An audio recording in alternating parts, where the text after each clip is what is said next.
नमस्कार साथियों, मैं धर्मेश चौधरी। आप लोगों का मार्गदर्शन इंस्टीट्यूट में स्वागत है। साथियों, हम रीजनिंग में जो है कोडिंग डिकोडिंग पढ़ रहे थे। इसकी एक क्लास हुई है और बेसिक ही चल रहा है।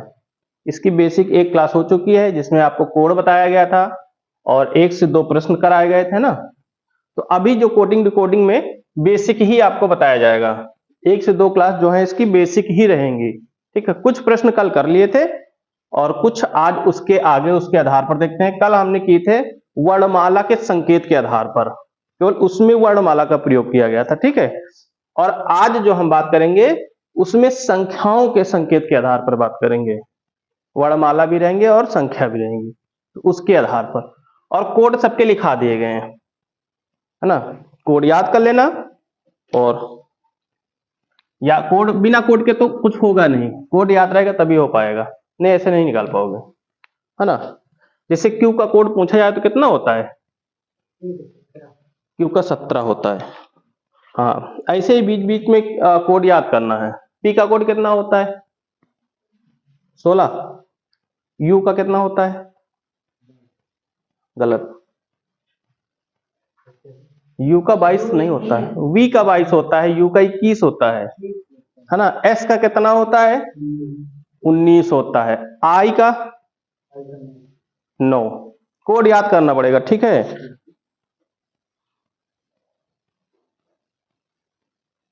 चलिए, आज जो टाइप होगा, आज वो होगा संख्याओं से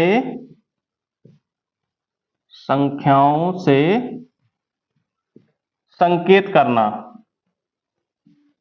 संख्याओं से संकेत करना, यानी आज जो होगा वो संख्याओं से संबंधित होगा। संख्याओं से संकेत किया जाएगा। कैसे होगा? एक प्रश्न हम आपको देते हैं और फिर अगला प्रश्न आपको लगाना है। ठीक है, जैसे कहा जाए, पहला प्रश्न है यदि किसी कोड भाषा में, यदि किसी कोड भाषा में, यदि किसी कोड भाषा में, प्रश्न तो लिखना ही पड़ेगा हमको, है ना। प्रश्न देख के लिख देते हैं। यदि किसी कोड भाषा में ई को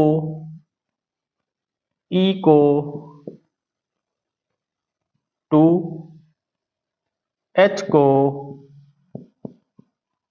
1, एन को 7, पी को 5, पी को 5, ए को 0, टी को 8 और एल को 3 लिखा जाता है। 3 लिखा जाता है तो, लिखा जाता है तो उसी भाषा में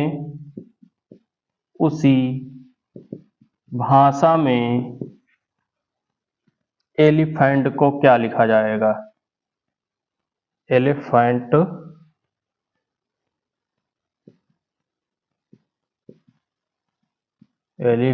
को क्या लिखा जाएगा? ये प्रश्न है और बिल्कुल आसान प्रश्न है। बहुत ही बेसिक प्रश्न है ये। कठिन प्रश्न तो बिल्कुल नहीं है ना। कूट संकेतन का मतलब होता है, जैसे कहा जाए कि ई का कोड 2 है तो ई का 2 मानना ही पड़ेगा। इसका मतलब जहां ई रहेगा वहां हम 2 का इस्तेमाल करेंगे और जहां पर टी रहेगा वहां पर 8 का इस्तेमाल करेंगे। अब देखो, इसमें ऑप्शन होते हैं, ठीक है। ऑप्शन के अनुसार हमको सही करना है, लेकिन मैंने आपको ये कोड दे दिया, कूट दे दिया है, इसका बताना है और इनका कोट निकालो यहां से और आंसर लिख दो। चलिए लगाइए, क्या हो सकता है आंसर? चलिए देखो, अब यहाँ पे देखो कैसे उठाते हैं, एक प्रश्न देख लो उसके बाद अपने हिसाब से। अब देखो यहाँ पे सबसे पहले एलिफेंट में ई दे रखा है, तो ई का कोड कितना है? 2, तो यहाँ पर लिखेंगे 2। अब एल का पूछा है, तो एल का कितना है? 3, तो 3 केवल छांटना है, करना कुछ नहीं, बहुत ही आसान प्रश्न होते हैं। अब ई फिर आ गया है, तो ई का कोड कितना है? 2। इसके बाद पी कहा है, और पी कहाँ पे लिखा हुआ है? पी का कोड होता है ये आपका लिखा हुआ है ना, तो पी का कोड होता है 5। और एच का कहा गया है, और एच का कोड कितना होता है? एच का कोड होता है 1। हाँ ये लिखा हुआ है, ठीक है, एच का कोड लिखा हुआ है 1, ठीक है। फिर उसके बाद आपका ए आ गया। अब ए कहां पे लिखा है? ये लिखा है, और ए का कोड कितना है? 0, तो 0 ले लेंगे। अब एन आ गया है, और एन का कोड कितना है? 7, ये आपका एन है, ठीक है, एन का कोड 7 लिखा है। और आखिरी बचता है हमारा टी, तो टी का कोड कितना है? ये आपका टी है, तो टी का कोड कितना है? 8। ऑप्शन में आपको ये दिया रहेगा, एक ऑप्शन ये होगा। कोडिंग डिकोडिंग का सबसे सरल प्रश्न होता है, मतलब इसको छांटना ही है, इसमें कोई मेहनत नहीं करनी है। इसका पूछा है, उठा के धरना धरना है, और कुछ नहीं करना, ठीक। इसका पूछा है तो उठा के रखना कभी। और इसी में एक प्रश्न और बन जाता है, अब जैसे कि मान लो हम इधर 2 रख दें, इधर ई रख दें, इसका मतलब 2 का मतलब है, 2 का कूट है ई। ऐसे भी प्रश्न आते हैं ना, तो एक टाइप तो आपका ये हो गया। इस टाइप के प्रश्न लग जाएंगे कि नहीं लग जाएंगे? आंखी मूंद के लगाना है इसको, समय नहीं लगेगा इसमें, केवल यहां से उठा के कोड यहां रखना है, और यही आपके ऑप्शन में रहेगा, ठीक। एक तो ये हो गया आपका वर्णमाला वाला दे दिए। इसी में एक हम देख लेते हैं, किसका, हाँ इसी में देख लेते हैं एक नंबरिंग वाला। तो 2 टाइप के आपके क्लियर हो जाएंगे, है ना। एक नंबरिंग वाला देख लेते हैं। चलिए नंबरिंग वाले में अलग अलग करना पड़ेगा ना, हाँ इसमें नंबरिंग वाला देख लेते हैं।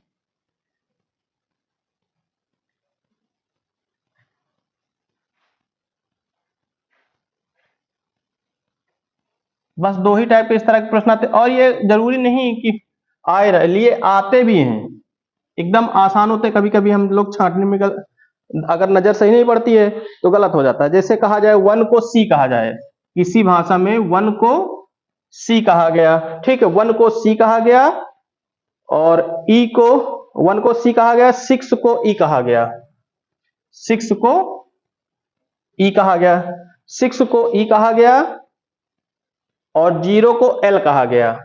यहां पर 0, यहां पर एल, 0 को एल कहा गया। फिर 2 को जी कहा गया, 2 को जी कहा गया, 2 को जी कहा गया, तथा 3 को ओ कहा गया, ठीक है, 3 को ओ कहा गया, ये ओ है, ठीक है, ओ कहा गया। ओ से लिखा जाता है ना, तो उसी भाषा में आपको बताना है 13,626, 13,00,626, इसको क्या लिखा जाएगा? आपको आंसर बताना है इसका।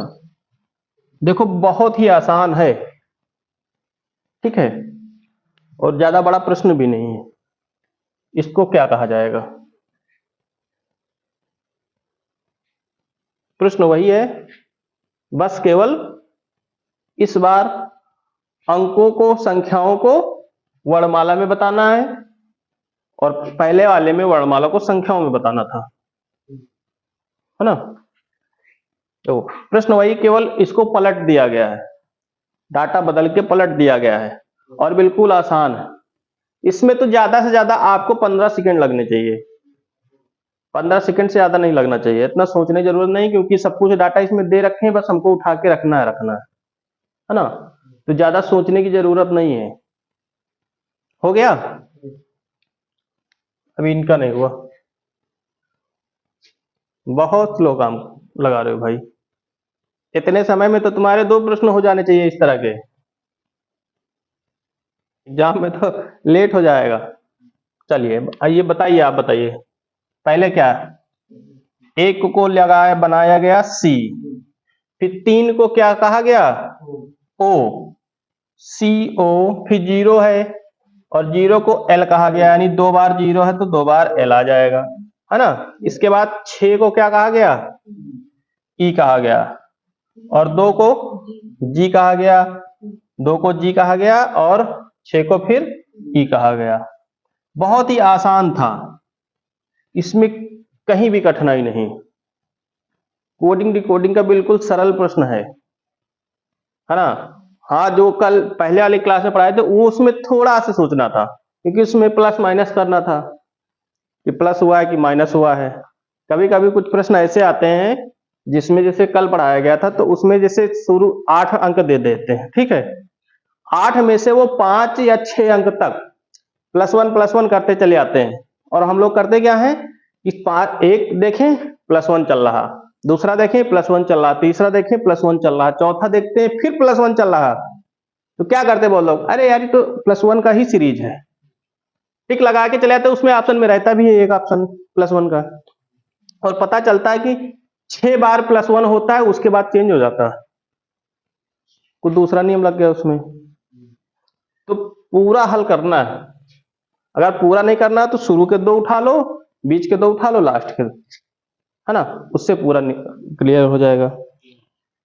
तो रीजनिंग का एक टाइप ये आपका हो गया। इस टाइप के लग जाएंगे कि नहीं लग जाएंगे? हाँ, तो इसकी प्रैक्टिस करना। जो लोग पढ़ चुके हैं उनको तो अच्छे से पता है, इसमें कुछ नहीं है। हमारे ख्याल से अगर केवल इसी चैप्टर से और यही प्रश्न आ जाए 100 प्रश्न, तो कितनी देर में कर डालोगे? 100 प्रश्नों को कितनी देर में हल करोगे?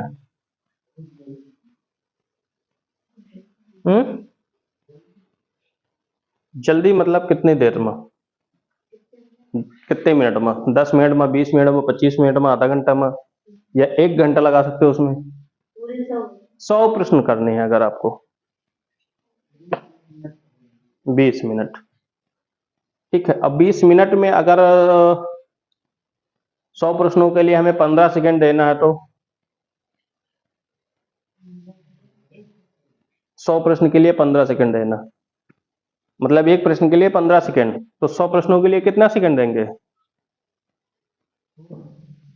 150 सेकंड, है ना। और 150 सेकंड बराबर कितना होता है, निकाल लो।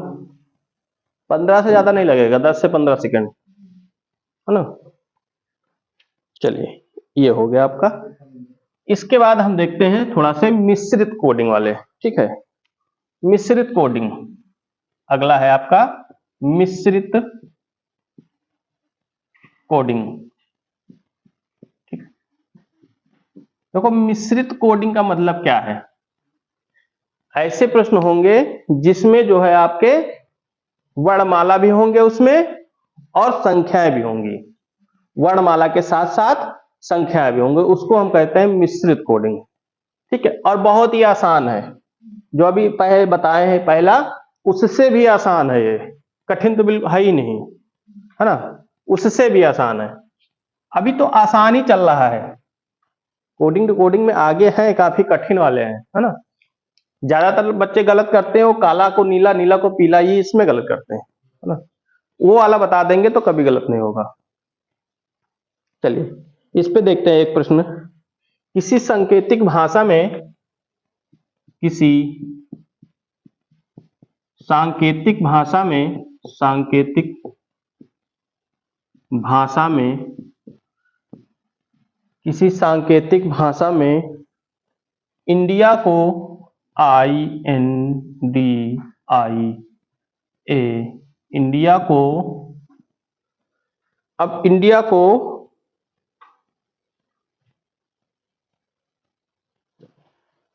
प्रश्न देख लेते हैं इसमें, है ना। इंडिया को I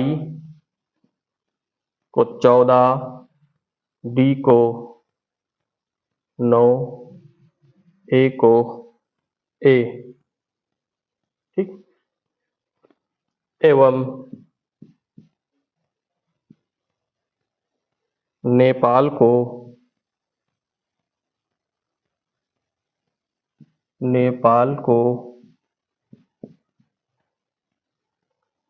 N को 5,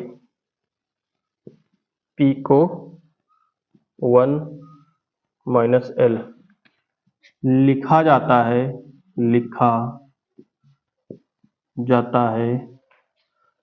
जाता है तो उसी सांकेतिक भाषा में बिल्कुल आसान प्रश्न है ना। कुछ लोग तो समझ गए होंगे इसमें क्या करना है।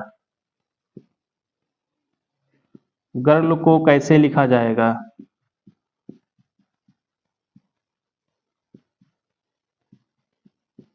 चलो लगाओ, फिर उसके बाद हम बताते हैं। फिलहाल ये बिल्कुल आसान है। यहाँ पर इंडिया के बारे में कहा गया है कि ऐसा लिखा जाता है, और यहाँ पे नेपाल के बारे में कहा गया तो ऐसा लिखा जाता है।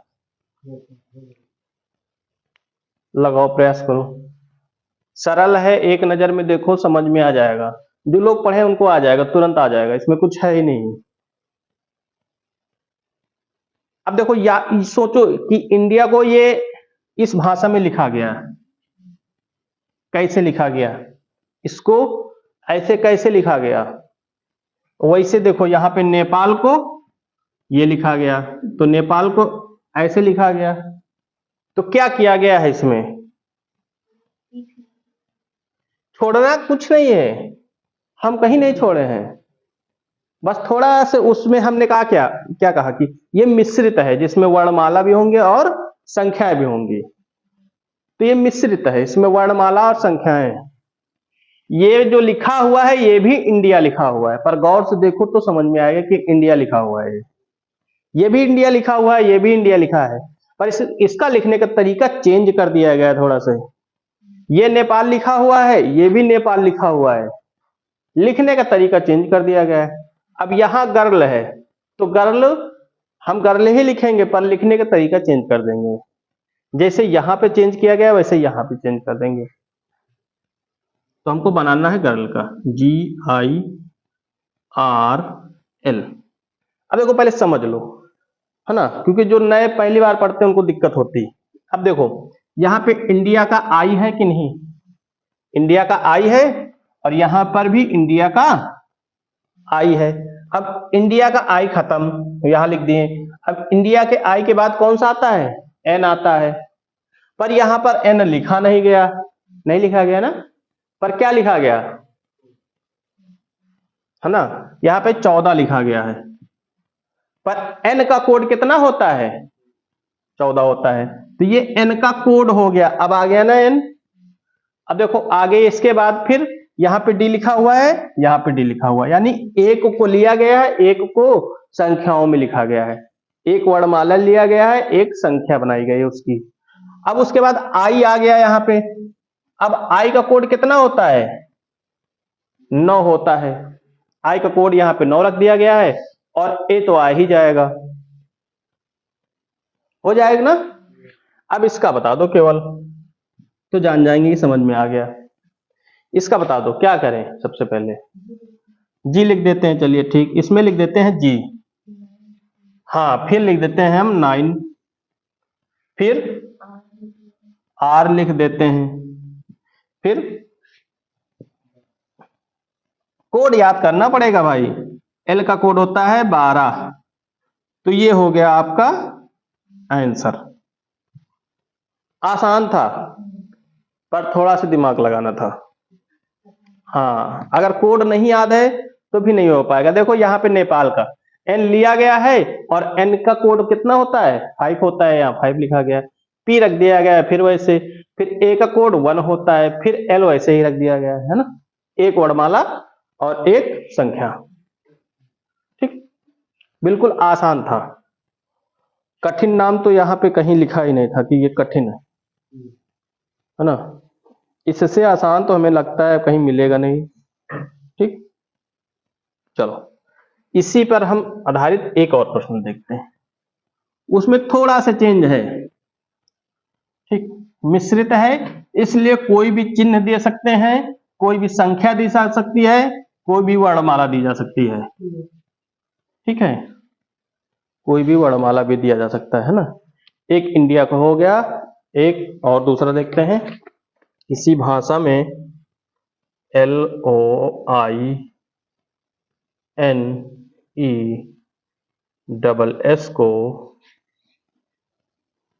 एस को लिखा जाता है आपका स्टार हैश $,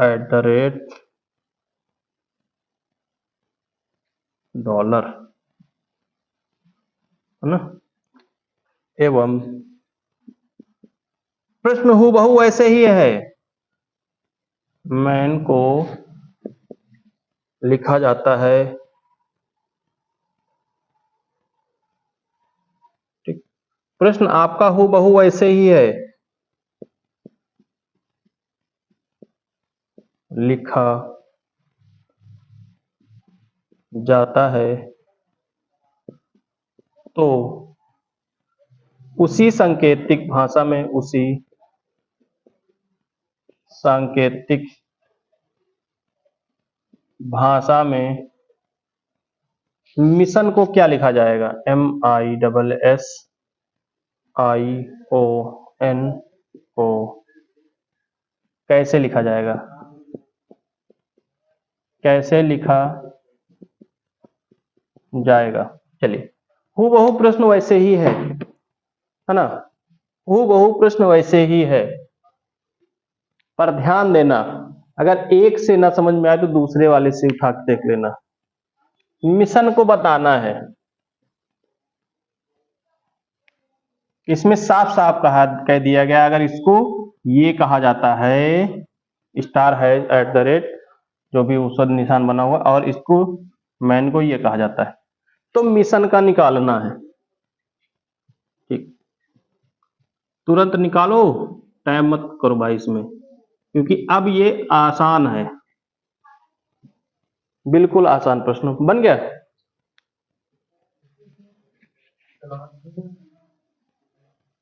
देखो 4 3 7 इसमें भी है, और 3 3 6, एक कम है क्या?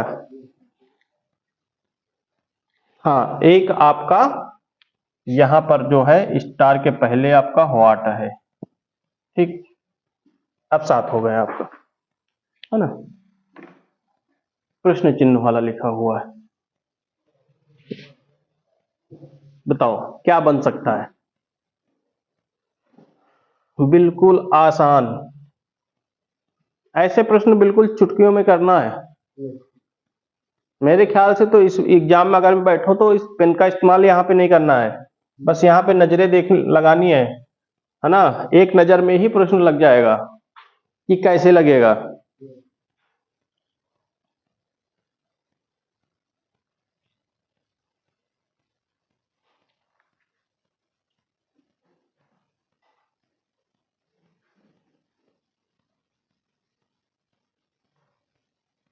लग गया? हमारा लग गया? बताइए, एम को क्या लिखा जाए? हाँ, एम को क्या लिखा जाएगा? क्या बनाए ये? इसको क्या कहते हैं? हाँ, कौन सा तीर? ऊपर जाने वाला एरो ना। ठीक, इसके बाद आई है, और आई को क्या लिखा जाएगा? हैश, हैश लिखा जाएगा। एस को क्या लिखा जाएगा? हाँ, $, कट्टा नहीं, इसको डॉलर कहते हैं। ठीक, इसको डॉलर कहते हैं। और आई को फिर हैश कहा जाएगा ना, फिर हैश कहा जाएगा। ओ को क्या लिखा जाएगा? क्वेश्चन। ठीक, एन को क्या लिखा जाएगा? एन को चौथा, 1 2 3 4, चौथे स्थान पर 1 2 3 4, इसमें रहेगा @ जिसको लगाते हैं @gmail.com, है ना, इसके बिना जीमेल नहीं बनता, @ लगाना ही बनता है। तो ये हो गया आपका आंसर। ऐसे प्रश्न लग जाएंगे, है ना। अभी बेसिक का है, तो बिल्कुल आसान प्रश्न है, कठिन तो बिल्कुल नहीं है। अब तक आपके 3 टाइप के प्रश्न हो चुके हैं। एक पहली क्लास में बताया गया था आपको, है ना, उसको जरूर देख लेना। उसके 2 प्रश्न बताए हैं जो पेपर में बहुत ज्यादा परेशान करता, सीरियल वाला, है ना। तो काफी लोग जो होते हैं समय बचाने के लिए जल्दी जल्दी 2-3 चेक करके कहते हैं एक ही चल रहा है इसमें, है ना, सीरीज। एक ही नहीं चलता है, उसका मूड है मान लो बीच में एक ही बदल दे और पूरे में सेम रखे, है ना, तो उसको देख लेना। तो ये आपका मिश्रित का भी हो गया। मिश्रित का मतलब इसमें कुछ भी दे सकता है ना। तो मिश्रित का भी काम खत्म। अब हम जिस पे चर्चा करेंगे वो भाषा आधारित होगा। ठीक, आज का आखिरी टाइप होगा, इस क्लास की आखिरी टाइप, भाषा आधारित। अब भाषा आधारित वाले कभी कभी बहुत गलत हो जाते हैं, ज्यादातर लोग गलत कर देते हैं, है ना। भाषा आधारित, भाषा आधारित प्रश्न होंगे। कैसे होंगे भाषा आधारित प्रश्न, देख लो। इस तरह के प्रश्नों में कहा जाता है, जैसे कह दिया जाए लड़की को लड़का कहा गया, है ना, तो माना जाएगा। अगर लड़की को लड़का कहा गया है तो लड़की लड़का है, फिर हम अपने अनुसार नहीं ला सकते। जैसे कहा गया गुलाब का रंग काला होता है, तो उसने कह दिया कि गुलाब काला होता है तो होता है, फिर हमको अपनी तरफ से दिमाग नहीं लगाना है, नहीं गुलाब काला नहीं होता, है ना। उसने किसी भी कलर को कुछ भी मान लिया तो हमें भी मानना पड़ेगा, है ना। जैसे लड़की लड़का होगा तो 100% होगा, फिर हम ये नहीं कहेंगे नहीं लड़की लड़का कैसे हो सकता है ना। हमको अपनी तरफ से नहीं दिमाग लगाना, जो प्रश्न में कहा जाएगा बस उसी को फॉलो करना है ना। तो चलिए इस तरह के भी प्रश्न देख लेते हैं। कैसे, यदि किसी सांकेतिक भाषा में, यदि किसी सांकेतिक भाषा में, सांकेतिक भाषा में, सांकेतिक भाषा में लाल को नीला कहा जाता है, लाल को नीला कहा जाता है। ठीक, देखो रीजनिंग जो है शॉर्टकट कभी नहीं पढ़ना, क्योंकि फिर एग्जाम में आप लोगों को नहीं आ पाएगा। एग्जाम में शॉर्टकट भी बताया जाएगा, सब कुछ ठीक है, लेकिन शॉर्टकट एग्जामों में नहीं लगता ज्यादा, है ना। फिर वहां दिमाग की बत्ती काम नहीं करती कि शॉर्टकट बताया गया तो लग ही नहीं रहा है, यहाँ पे इस्तेमाल ही नहीं हो रहा है। तो कोशिश करो जितना हम बेसिक जान लें, और बेसिक सबसे परफेक्ट होता है, सबसे अच्छा होता है ना। देखो यहाँ पे कहा गया लाल को नीला कहा जाता है, लाल को नीला कहा जाता है, नीले को काला कहा जाता है, और नीले को काला कहा जाता है, नीले को काला कहा जाता है, और काला को गुलाब कहा जाता है, काला को गुलाब कहा जाता है, गुलाब कहा जाता है। काला को गुलाब कहा जाता है, गुलाबी को हरा कहा जाता है, गुलाबी को हरा कहा जाता है, गुलाबी को हरा कहा जाता है, गुलाबी को हरा कहा जाता है, हरा को सफेद कहा जाता है, हरा को सफेद कहा जाता है, हरा को सफेद कहा जाता है। ठीक है, हरा को सफेद कहा जाता है। तो बताइए कोयले का रंग कैसा होगा, तो बताइए कोयले का रंग कैसा। अब यहां हमको प्रश्न के अनुसार चलना है, क्योंकि कोयले का रंग तो काला होता ही होता है, पर हमको काला सही नहीं करना। अब यहाँ पे जो संकेत किया, जो कूट दिया गया, हम उसके अनुसार करेंगे, है ना। देखो ऐसे प्रश्न जब भी लगाना, तो ऐसे प्रश्न का मतलब है जैसे जिसके बारे में कहा गया है तो उसके हमेशा आगे वाला होता है आंसर, है ना। तो सबसे पहले इसमें हम एक सीरीज बना लेते हैं, प्रश्न हल नहीं करना है अभी। देखो सबसे पहले सीरीज कहा जाएगा। देखो यदि किसी सांकेतिक भाषा में लाल को नीला कहा गया, ठीक है, तो लाल को नीला कहा गया, एक हम सीरीज बना रहे हैं। लाल को क्या कहा गया? नीला कहा गया, ठीक है। लाल को नीला कहा जाता है। अब नीले को काला कहा जाता है, तो नीला का काम खत्म।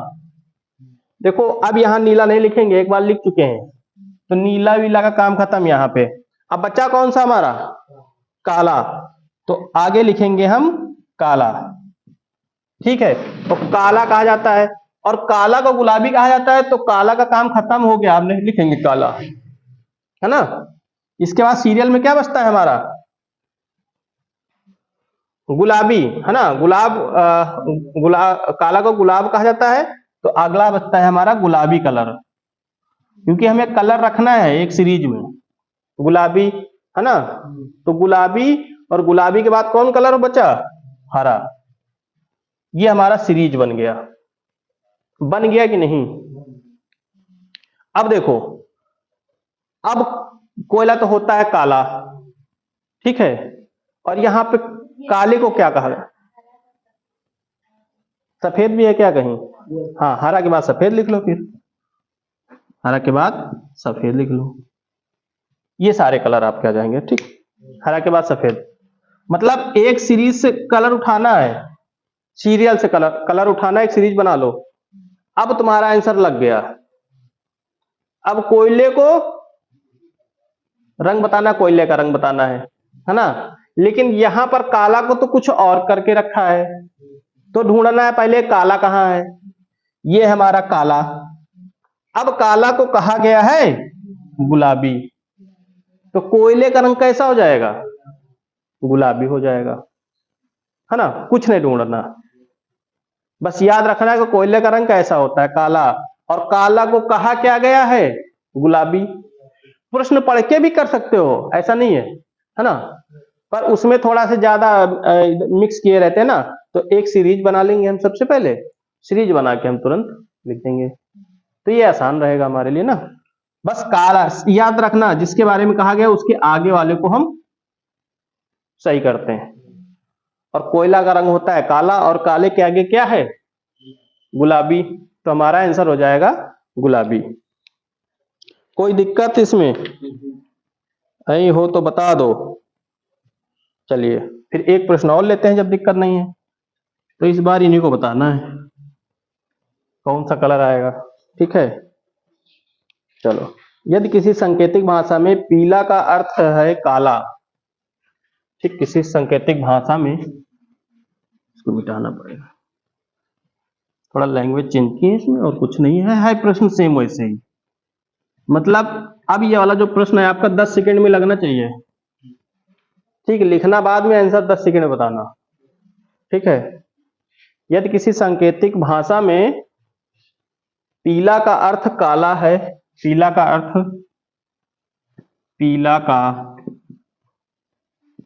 अर्थ, पीला का अर्थ है काला, अर्थ है काला, और काले का अर्थ है सफेद, काले का अर्थ है सफेद, ठीक है। सफेद का अर्थ है हरा, सफेद का अर्थ है हरा, सफेद का अर्थ है हरा, हरे का अर्थ है नीला, हरे का अर्थ है नीला,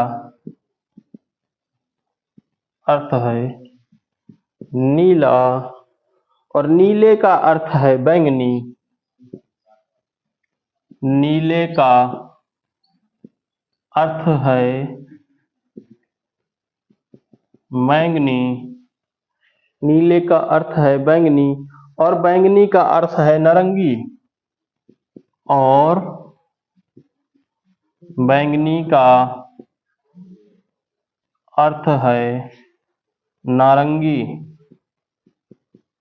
अर्थ है नारंगी। तो बताइए कि तो बताइए कि स्वच्छ आसमान का रंग कैसा होगा? स्वच्छ आसमान का रंग कैसा होगा? है? बैंगनी, बैंगनी होगा? गलत। स्वच्छ आसमान का रंग बताना है, ठीक? बताइए। हाँ, जब स्वच्छ आसमान होता है तो कैसा होता है? सफेद होता है। और सफेद का अर्थ कहा गया है यहाँ पे हरा। बस वही आंसर हो जाएगा। हाँ, स्वच्छ आसमान का रंग नीला नहीं होता है। जब स्वच्छ आसमान की बात करते हैं तो बिल्कुल सफेद होता है, नीला नहीं होता। आज याद रखना, लोग बोलते हैं आसमान का रंग नीला होता है, पर जब स्वच्छ रहता है तो नीला नहीं होता आसमान का रंग, ठीक? अब यहाँ पे वही अगर बनाना चाहो तो वही बना लो। पीला है, पीला का अर्थ काला। एक तो कलर मिल गया हमको पीला, इसके बाद मिल गया काला, और काले के बाद मिल गया हमको सफेद, और सफेद के बाद मिल गया हमको हरा, और हरे के बाद हमको क्या मिल गया? नीला। तो हाँ, नीला, नीला मिल गया, ठीक। सफेद का अर्थ है हरा। तो स्वच्छ आसमान का रंग जो होता है वो बिल्कुल सफेद होता है, और सफेद का अर्थ है हरा। तो ये आपका आंसर हो जाएगा, ठीक। ऐसे प्रश्न आते हैं कभी कभी, लेकिन इनके बारे में जानकारी भी होना चाहिए, है ना? कुछ लोग, अब आगे तो नीला के कुछ कहा ही नहीं गया नीला के बारे में, तो अगर लगाते भी तो क्या लगाते हैं हम? भाई नीले के लिए कुछ कहा ही नहीं गया है ना, लेकिन यहां पर लगाते क्या सही इसमें? नीले का अर्थ है बैंगनी, तो बैंगनी हम लोग लगा देते। लेकिन जब बैंगनी है ही नहीं, है ना, नहीं नीले के बाद बैंगनी है, क्योंकि बैंगनी कलर बचा है अभी, बैंगनी कलर बचा है, तो बैंगनी में लगा देते फिर। नीला को क्या कहा गया है? बैंगनी। लेकिन आसमान का जो रंग होता है वो बिल्कुल स्वच्छ, जब आसमान का जब होता है तो बिल्कुल सफेद होता है। सफेद का अर्थ है यहाँ पे हरा। इसमें कंफ्यूजन है, इसमें बहस भी करते हैं बच्चे। इसमें नीला को बैंगनी ही कहेंगे, क्योंकि आसमान का रंग हमेशा पढ़े क्या है? नीला। लेकिन जब आसमान बिल्कुल स्वच्छ होता है, साफ होता है, तो उसका रंग होता है बिल्कुल सफेद, नीला नहीं होता है। नीला हमको दिखाई पड़ता है यहाँ से कि स्वच्छ आसमान का रंग जो होता है वो सफेद ही होता है ना?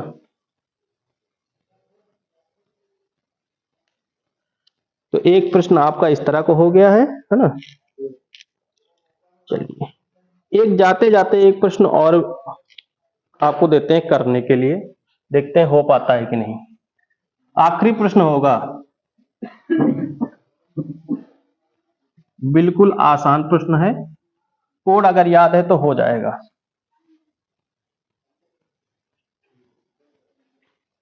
चलिए, बिल्कुल आसान प्रश्न है। किसी सांकेतिक भाषा में FRANCE, ये लिखा है FRANCE को लिखा जाता है। आपको आखिरी प्रश्न आपको ये लगाना है केवल, ठीक है? NCEFRA,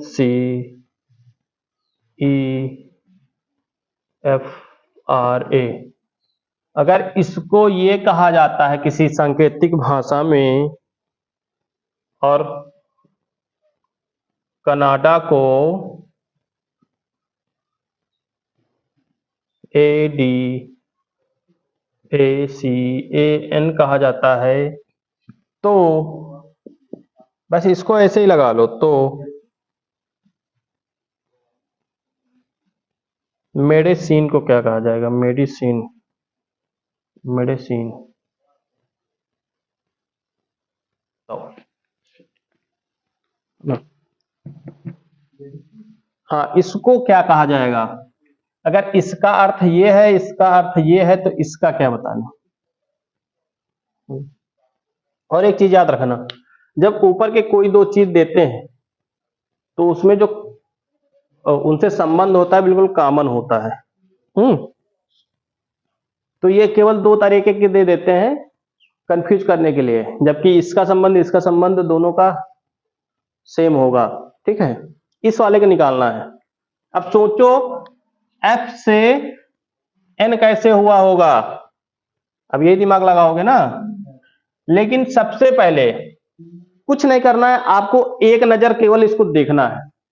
देखो क्या ये अक्षर मिलते जुलते हैं क्या? किसी तरह से मिलते जुलते हैं ना। लेकिन कैसे मिलते जुलते हैं? मिक्स में, है ना। देखो यहां के तीन अक्षर, ये तीन अक्षर, और यहां के लास्ट के तीन अक्षर, है ना। तो क्या किया गया? यहां से पलटा गया है ना। इसको उठा के लास्ट में रखा गया है और इसको उठा के आगे रखा गया है। और इसमें भी देखो यही किया गया है। ठीक, इसको उठा के लास्ट में रखा गया है और इसको उठा के पहले रख दिया गया है। लास्ट के तीन पहले रखा गया है और लास्ट के फर्स्ट बाद में रखा गया है। तो अब इसमें देखो, इसमें तो चार चार है, तो जाहिर सी बात है हम कितने लेंगे? चार चार लेंगे। अब ये चार, सबसे पहले हम लास्ट वाले चार लिख लेंगे। तो यहां पे क्या लिखेंगे? CINE लिख दिए, है ना। अब बचा कौन है? ये चार। तो यहां से उठा के रखेंगे ना कि यहां से, है ना। जैसे उसमें हूबहू है वैसे इसमें, तो इसमें रख देंगे MEDI। समझ में आया कि नहीं? इसमें बस सबसे ऐसे प्रश्न जब भी आए तो पहले एक नजर देखो, क्या इससे कोई शब्द मिलता जुलता, अक्षर मिलता जुलता है कि नहीं। अगर मिलता है तो जाहिर सी बात है कि ये पलटा गया होगा। और भी, हाँ पलटा गया होगा। लेकिन अगर मान लो यहां पर F दे दिया गया और यहां पर दे दिया गया आपको, अगर इस तरह का एक प्रश्न आ जाए, मान लो यही प्रश्न, इसी प्रश्न को हम देते हैं, ठीक है। यहां पे आ गया, मान लो यहां पे आ गया UIZME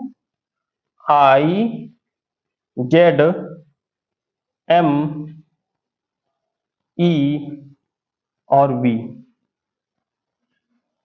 ठीक। तो बताइए इसका क्या हो जाएगा? इसमें क्या किया गया है? पहले वाले में क्या किया गया? इसको हटा दो, इसका कोई मतलब नहीं, क्योंकि ये बीच में देता है, इसको भी सेम रखना पड़ता है। तो इसका अर्थ अगर ये वाला है तो इसका क्या बन जाएगा? अब एक नजर में देखो ये क्या हो सकता है, क्योंकि यहाँ पे 6 है ना। यहां पर 6 है, यहां पर 21 है, यहां पर 18 है, यहां पर 9 है। यानी आधा माइनस करेंगे तब जाके 9 बनेगा। अब लेकिन यहाँ पे 6 है, यहाँ पे आधा माइनस नहीं कर सकते, यहाँ पे प्लस हो जाएगा फिर, है ना। यहाँ पर माइनस हो, पहले प्लस होगा फिर माइनस होगा, लेकिन काफी डिफरेंट आ रहा है। तो इतना अजीबो गरीब सीरीज तो बनेगा नहीं, है ना। जैसे अब यहाँ पर 1 है तो यहाँ 26 है, तो अजीबो गरीब है ना। यानी यहां पर ना +1 हो रहा है, ना +2 हो रहा है, ना माइनस हो रहा है, ना तो गुणा हो रहा है। अगर हो भी रहा है तो एक में हो रहा फॉलो, फिर दूसरे में नहीं हो रहा है। तो नियम लगना चाहिए तो सब में एक लगना चाहिए, है ना। या तो फिर एक एक करके गैप करके नियम लगना चाहिए, लेकिन यहां पर कहीं भी कोई नियम नहीं लग रहा, ठीक। तो यहां पर जब कोई नियम ना लगे तो देख लेना पहले एक नजर में, दिमाग में आपके आना चाहिए, विपरीत आना चाहिए, ठीक है। जैसे ही विपरीत दिमाग में आ जाएगा तो प्रश्न लग जाएगा। अगर +-1 से नहीं होता है तो एक नजर में अगर से हूबहू अक्षर नहीं है तो जाहिर सी बात हमको सोचना है कि विपरीत देख लेते हैं।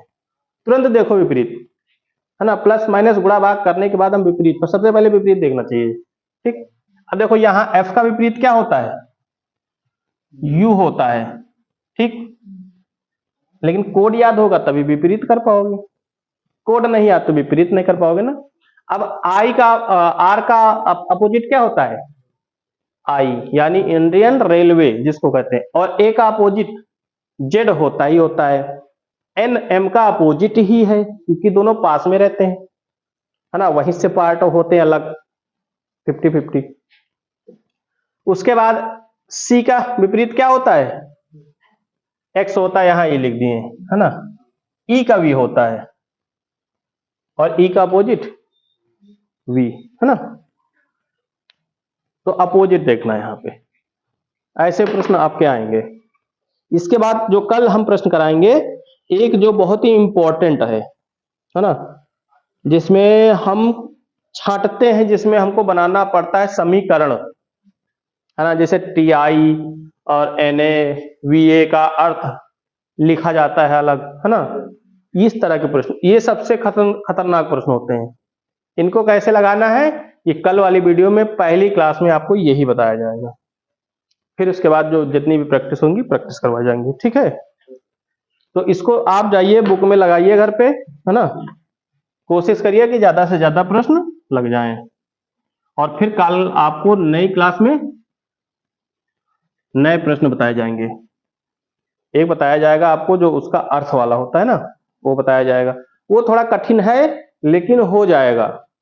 उसमें बच्चों को दिक्कत होती है समीकरण बनाने में, कम से कम 2-3 समीकरण बनते हैं, 3 समीकरण, किसी किसी में 4 समीकरण बनते हैं।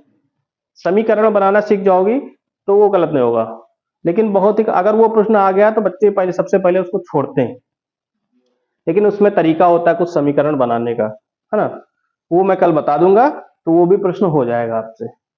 और कोडिंग डिकोडिंग में कुछ नहीं, बस कोड याद कर लो, उसको कैसे भी तोड़ के मरोड़ के कुछ भी करके वो बनाते हैं, ठीक, कोड करके। ठीक है, आज के लिए इतना ही रखते हैं ना, फिर चर्चा होगी अगली क्लास में। आज के लिए इतना है, धन्यवाद।